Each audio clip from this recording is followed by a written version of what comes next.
Hello, art historians. We are back. And we're back with our next video from Africa. This is our Africa video number 4. And today we are going to do a couple of pieces, I think 4 pieces. And we're going to do, 4 pieces. And we're going to do 4 pieces from the Democratic Republic of the Congo. And there are some really interesting pieces here. And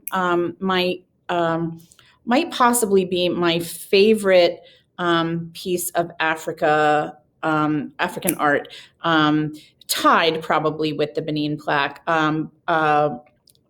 But we'll get to that in a minute.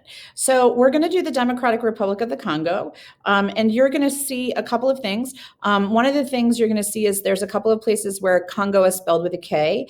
Be careful with that because there are some places where it is the Congo people, and that's spelled with a K, and the Democratic Republic of the Congo is the country, and that is spelled with a C. So you're going to want to double check and make sure. But that's where the Democratic Republic of the Congo is. It's right smack dab sort of in the middle there of Africa. And let's get started. So here we are, here we are, Democratic Republic of the Congo. All right. So we're going to start with what is called an Ndop. You sort of do that kind of gently, Ndop. And an Ndop figure, excuse me, is a royal figure, okay? It's a figure of the king. It's a portrait figure. The word Ndop literally translates into statue. There are 7 important Ndops according to archaeologists and art historians. And what they say is that there are 7 that really are important for telling the history of the Kuba people. And the Kuba people, they live in the equatorial forest, so the forest right along the equator. And where the Kuba people live in the Democratic Republic of the Congo is part of the equatorial forest that is bound on both sides by a river. On two sides by a river. So they're very self-sufficient people because they really have so many resources available to them. They're sort of an isolated people. They live in sort of a foresty area with water on either side, and so they sort of keep a little bit to themselves. This is considered one of the oldest wooden statues from Africa. I know that we have like the Rook and Pietà that's from 1300, but from Africa, this is one of the oldest existing statues from Africa. And the difference, we've talked about that. We were shocked that we have the one from 1300, our Rook and Pietà, because it's unusual for wood to really stand up like that, particularly in the conditions in Africa. And so this is an old one. What's interesting about these Ndops is they are not really meant to look like the person.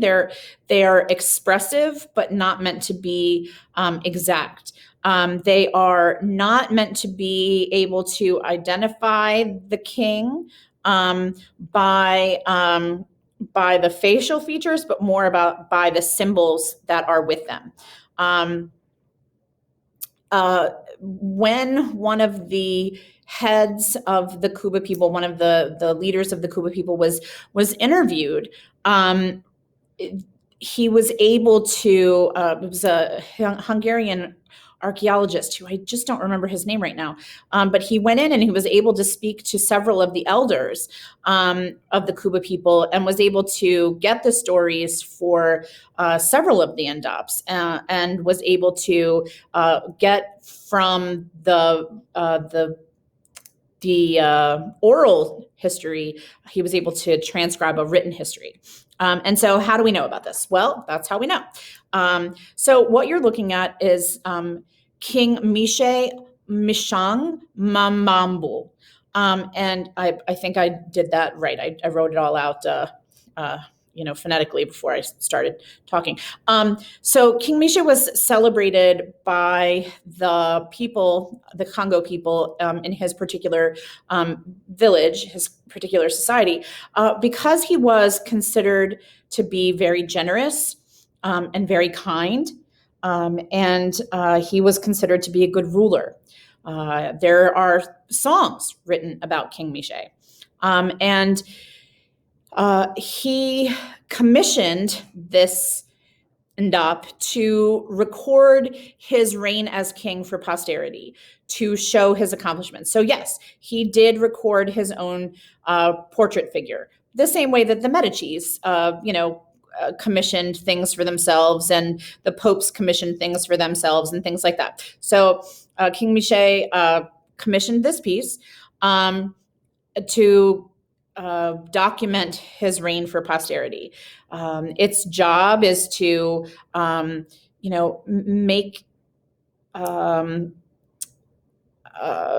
make clear the accomplishments of the king. We have to remind ourselves that there is no written record in this part of the world until the 19th century. The majority of African peoples did not have written records. They had all oral narrative.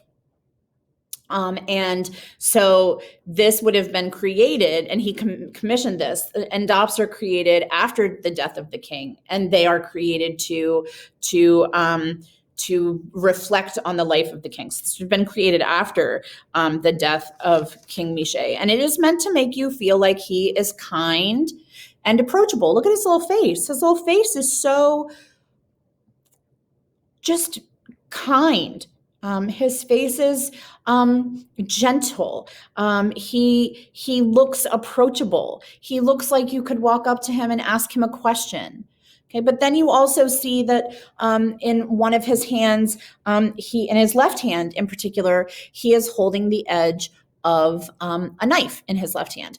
And that's important. And I notice that I keep saying in his left hand, in his left hand, in his left hand, because if you hold the knife in your left hand, it is difficult to use it right away. So the left hand knife is often called the peace knife. Because I'm not trying to get in a fight with you. See, I have my knife in my left hand. I'm not going to hurt you with it, right? So he has his peace knife in the left hand. And this Ndop would have been kept with other things from other items that are looked after, recalled on, prayed to, asked for advice, like other royal charms or other royal statues. Once King Mishe died, that his Ndop would have been with like other things, so that the current ruler could ask the ancestors for assistance. And so, we have this oral narrative that had come before, and then the Hungarian archaeologist and anthropologist got a written record of what is going on here. And so he explained to us some of the things that are here. This idea that it is meant to look fairly natural. The idea, though, that his head is super important because the head is the seat of knowledge. And so the head is proportional. It's 1/3 of the total size. It is out of proportion with the rest of the body as far as real human proportions go. But the head is 1/3 of the Ndop always to emphasize the intelligence, the knowledge, the wisdom of the king. What's interesting is Mishe Mambu was thought to have brought together 19 tribes and unified them as the Kuba people. And so, you see him here with his peace knife in his left hand and his royal drum in his lap. And it helps to give you this idea of who he is. He's shown with many bracelets on. He has his armbands around the top of his arm. He has his royal headdress on. He is clearly marked with the royal drum in front of him. All of these things that are meant to show you his power, his strength, his knowledge, and his importance. Now, why do we still have this and why does it look so good? Well, it's clear that this has been rubbed with oil to protect it from insects. That is what they believe has allowed this piece to last for as long as it has. And each of the kings, each of the Kuba kings have certain things that identify them as who they are. And so we're able to identify through the markings here that this is King Mishe. But you have two images. Your other image is the contextual photograph. And this is the current Ndop, the current king, King Nayim Kotamabweki III. And here he is in royal ceremonial dress. So you see that he has the knife, but his knife is in his right hand. He is ready to go. His spear is in his left hand. And this is ceremonial. And so it's okay that he has that knife in his right hand because it's just a ceremony. It's meant to underscore his still important power. You see all of these beads and feathers and leopard skins and pearls and animal skins and all of the stuff that's on him. And the costume here weighs up to 185 pounds. And he would need help to walk in this costume. This would clearly not be something that would have been worn often. It's only worn for ceremonial purposes. And it is meant to show the ability of the men to fight with both swords and jousting. This is like a spear for jousting. And that, again, shows us evidence of trade, because how do we get horses? We get them from trade. And so that's our Ndop. That's our first one from the Democratic Republic of the Congo. This is one of my favorite art pieces ever in the history of the world, not just Africa. I have written I wrote a lengthy paper on it in college. I think it's like 20 pages long. And this is one of my favorite artworks. And the reason that is one of my favorite artworks is I really think that we could benefit from the use of a Nkisi Nkondi in our regular life here, just regular everyday life. So this is called the power figure, also Nkisi Nkondi. And this is what I was telling you about with that K versus the C. These are the Congo people. So with a K, which is separate from the Democratic Republic of the Congo with a C. So this is from the late 19th century.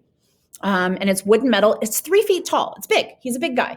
And there are lots of them in the world. There are tall ones and not so tall ones and some that look like alligators. And they're really cool. You see all these things. It says it's made of wood and metal. And so the original statue is made of wood.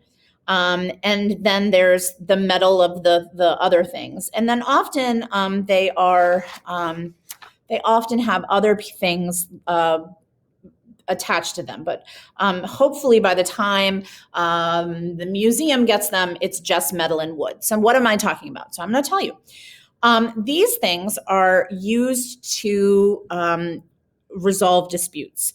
And this is really where I get into talking a lot about how it works in Africa among the peoples and the roles that people play. So here's where I talk to you a little bit more about the society sort of formation in Africa, in addition to just the art.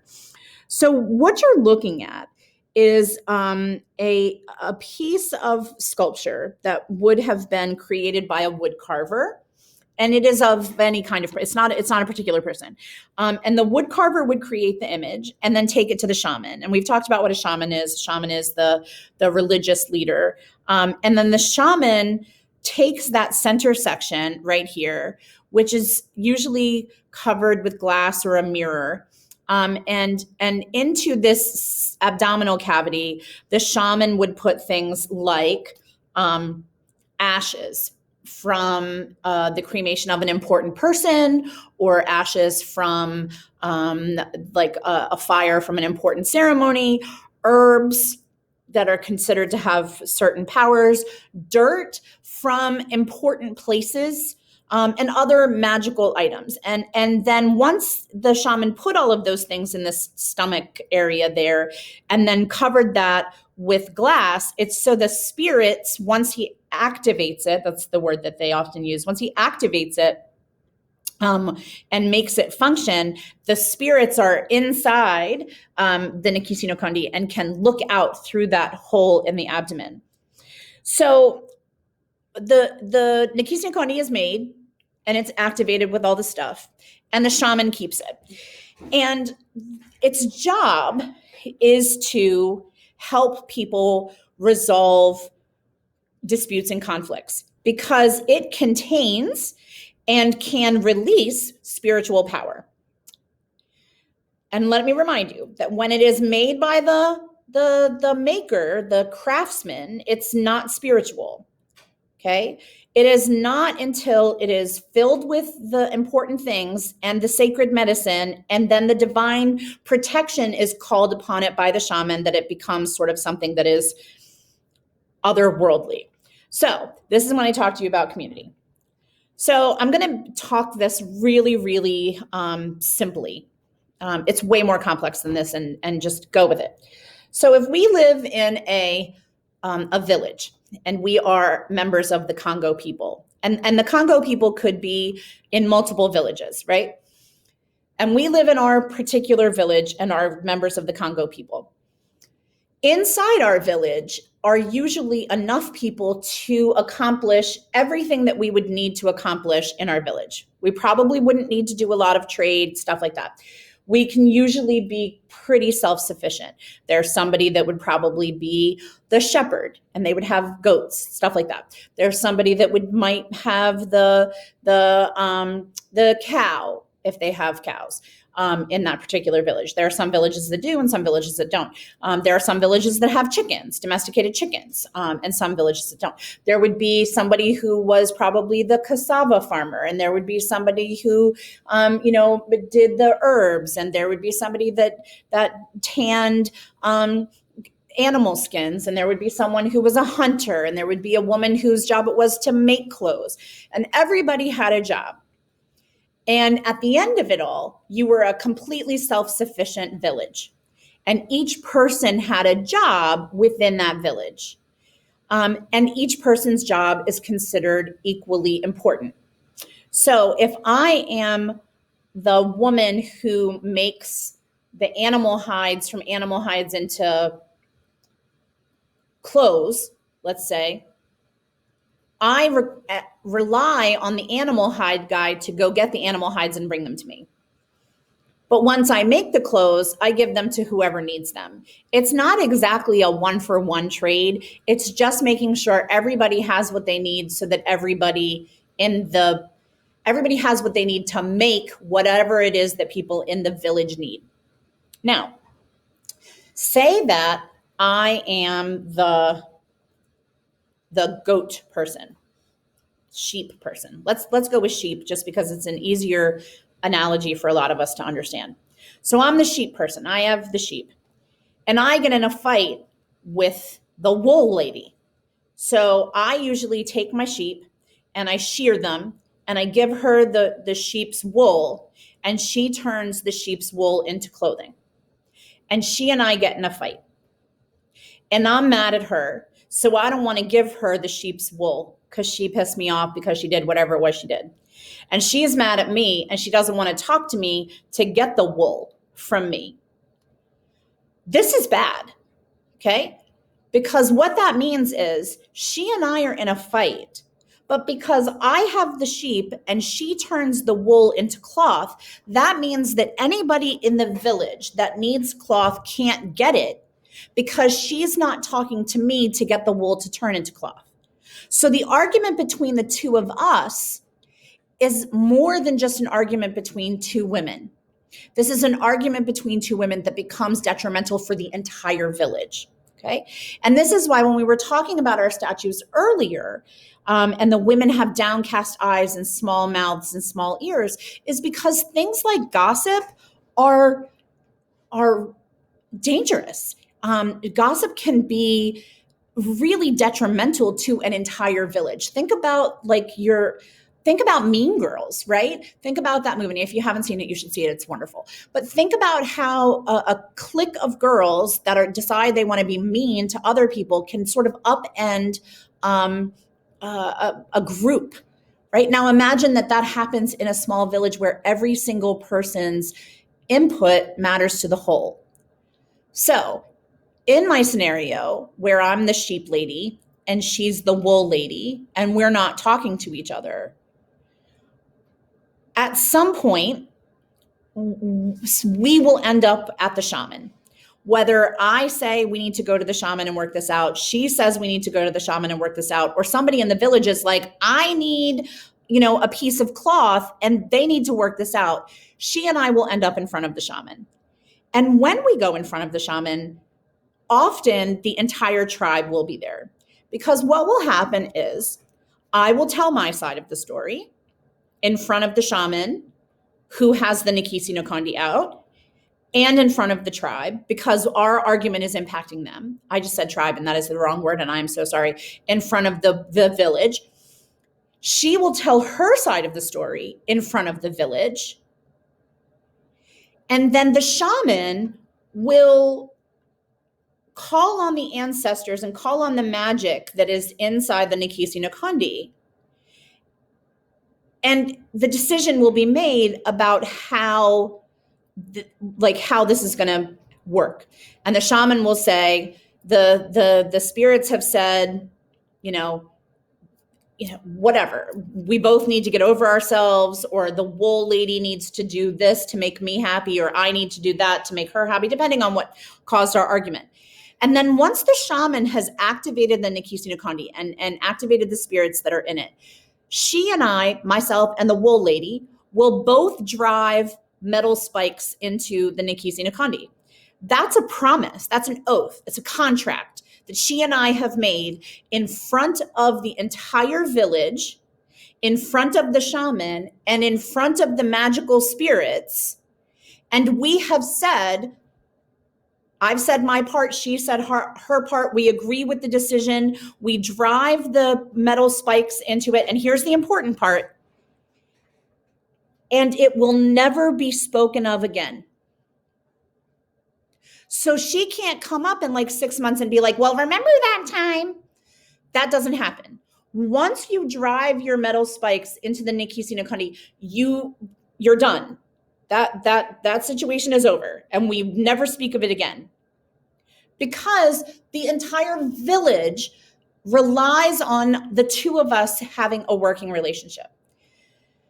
So sort of it's like counseling with a little magical edge, because once you drive those two metal spikes in, one for me and one for the other person involved in the contract, if you violate your contract, the spirits of the ancestors can come out of the Nkisi Nkondi and punish you.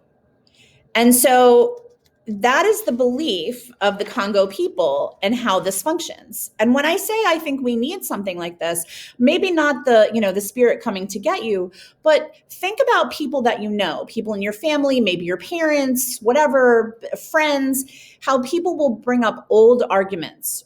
And that when you bring up an old argument, it just brings up all this other bad stuff. Or people who hold a grudge. Well, I'll never forget that girl in 4th grade that, right?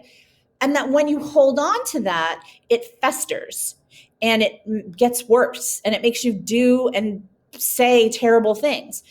The Congo people know that, and they're like, nope, we're not doing that. So you activate the Nkisi Nkondi, and the two of you promise to never bring that up. And they abide by that. They don't hold grudges, because holding a grudge is detrimental to the entire village. It's really a beautiful concept. And if you ever want to know more about it, please come talk to me. Like I said, I wrote a 20-page paper on it when I was in college. It's really a wonderful concept for solving problems. Yeah. So when we see them in museums, we hope that center cavity is empty. And why would the center cavity be empty? Because if he is completely filled and there's no other place to put any more pieces on them, the shaman can remove the stuff from the center and activate a new Nkisi Nkondi. Now, those promises are still kept, but he activates a new one. And so what we're hoping happens when we see them in a museum is that what's in the center is gone, that the shaman has taken that out and deactivated him. If we see one in a museum, then that should make us feel icky. It would be like if we saw,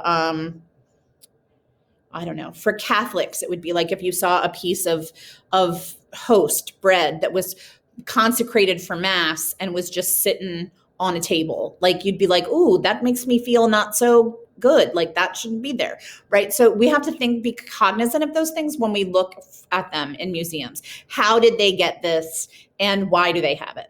Okay, so that's Nkisi Nkondi. The next one, I love her. She is beautiful, and she is at the Museum of African Art in DC, and you can go see her. She is stunning. I think the Baltimore Museum of Art has a single Nkisi Nkondi. I think it's in the shape of an animal, though. It still works. This female, Pwo, that's how you say it, like Pwo, you just sort of run that PWO together, Pwo mask. And she is from the Chokwe people, again, Democratic Republic of the Congo, late 19th, early 20th century, wood, fiber, pigment, metal. Why from only the late 19th, 20th century? What are you thinking in your head? Think it. Right. Because these materials don't last long in the weather that they're in. Okay. So this one is wonderful. And the reason that she is wonderful is she is another example, like our Mablo mask, of honoring women, and our Bundu. There is a huge focus on honoring women in civilizations, in societies in Africa.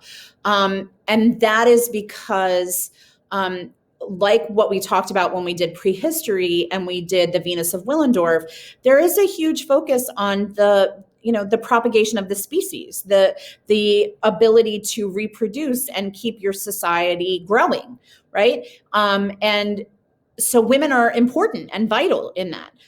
Life comes from women. And so there are many societies, civilizations, peoples in Africa that really focus on and honor women. So this is one of them. And this is made to honor women who probably one of three basic things. Either were young and were about to be married, were recently married, not married, and recently had a child.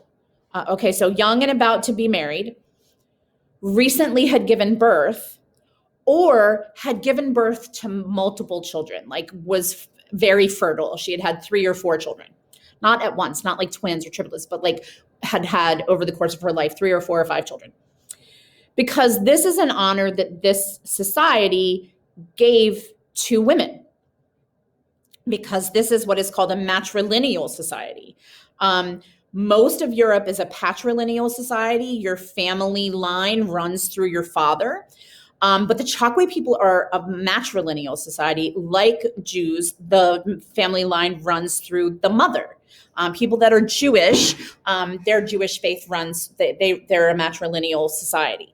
And it really is, these would have been carved to honor those women who were either about to be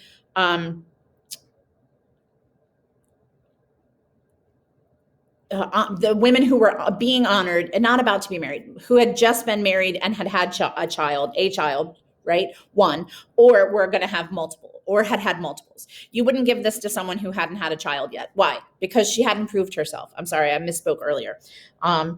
So these are to honor women who had children and to honor the founding female ancestor, the female ancestor who was the first one to give birth.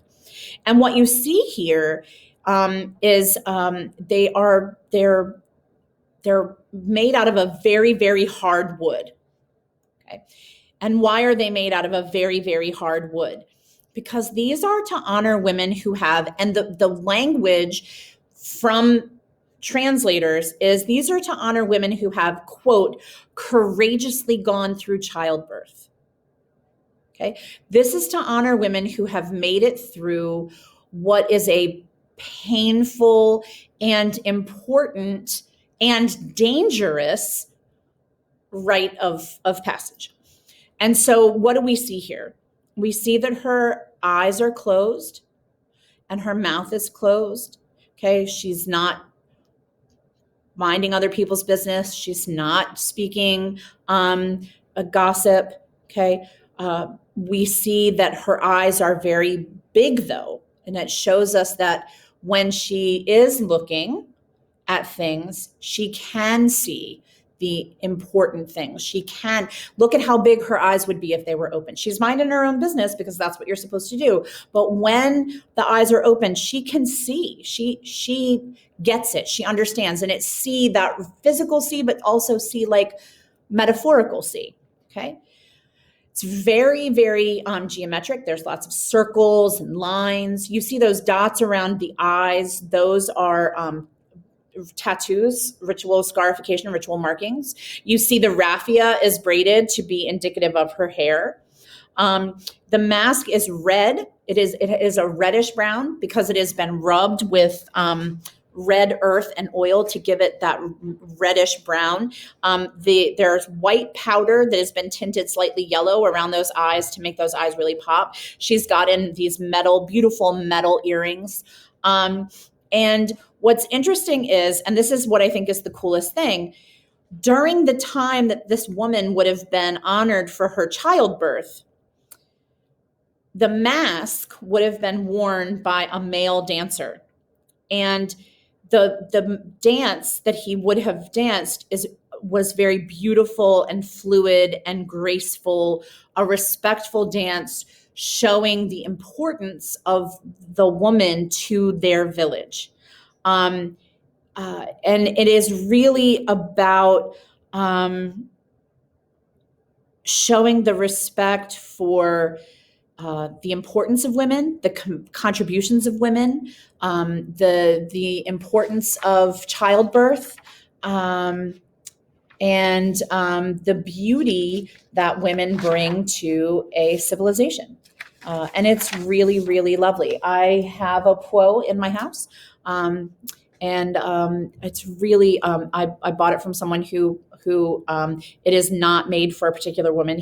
I was very clear with him that I didn't want to take somebody's po. He made it a replica for me, and it's very cool. I highly recommend that you go see her in the Museum of African Art in DC. All right, next one. This is our last one in the Democratic Republic of the Congo. Okay, so this is the Lukasa memory board.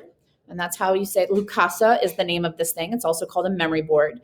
And there's a lot of letters going on here. It's the Mabudya. That's how you say that. Mabudya. Like Mabudya.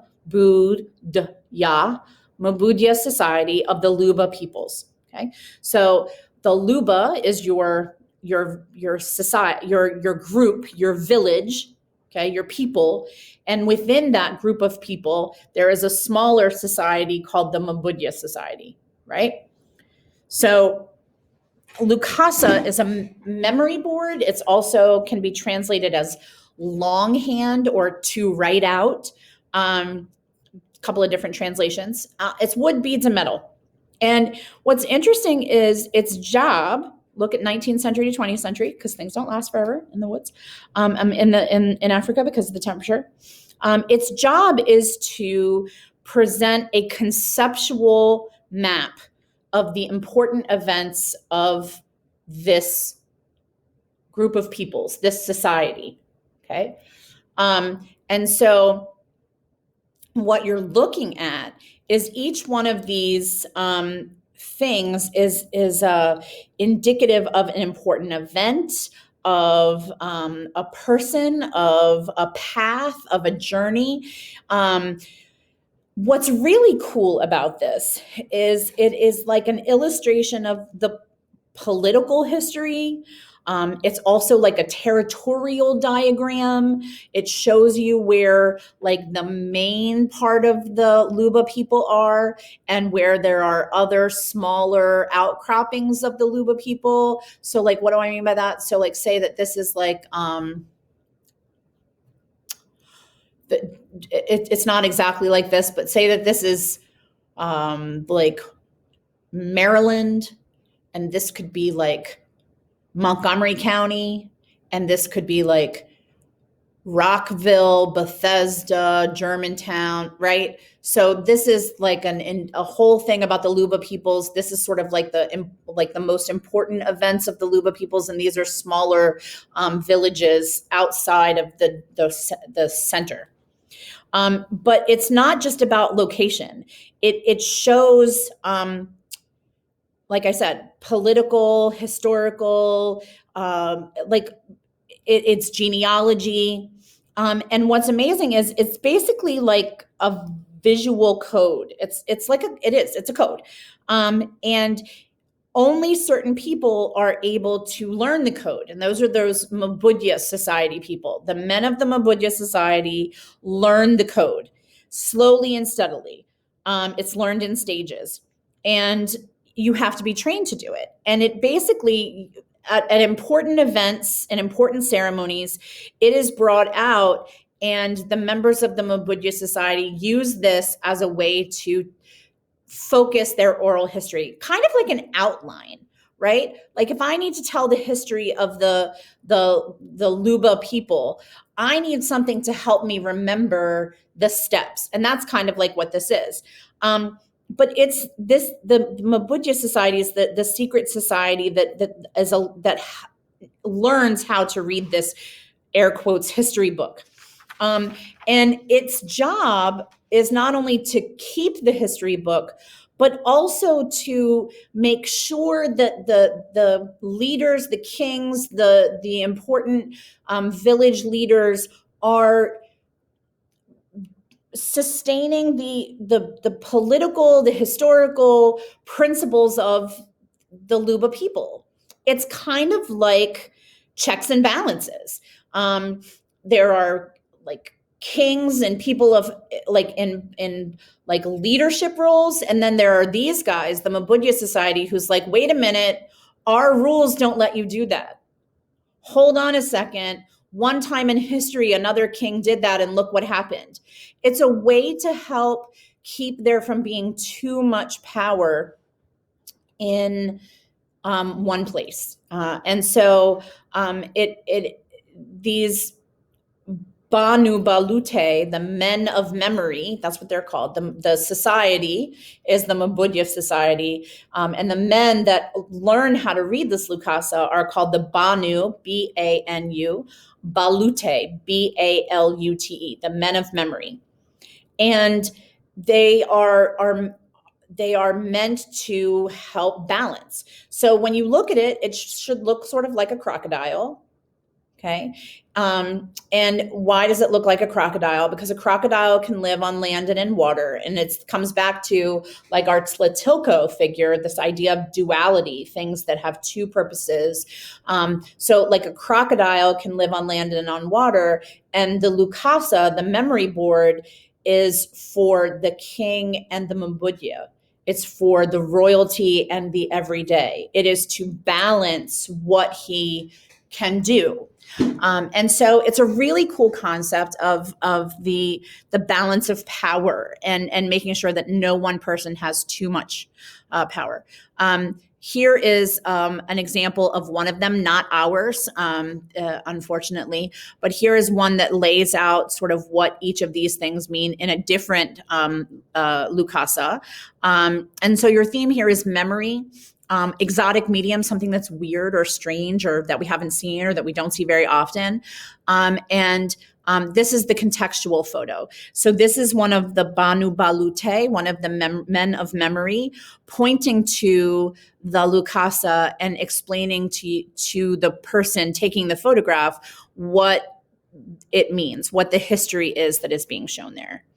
And so it's really a cool concept of a way to make sure, again, checks and balances, no one person has too much power, but also as a pictorial way to sort of like act as an outline. If I have to remember the history, what happened in these various things. And so that is our fourth video. Those the art of the Democratic Republic of the Congo. And I will see you next time for our very last video of Africa. Have a great day.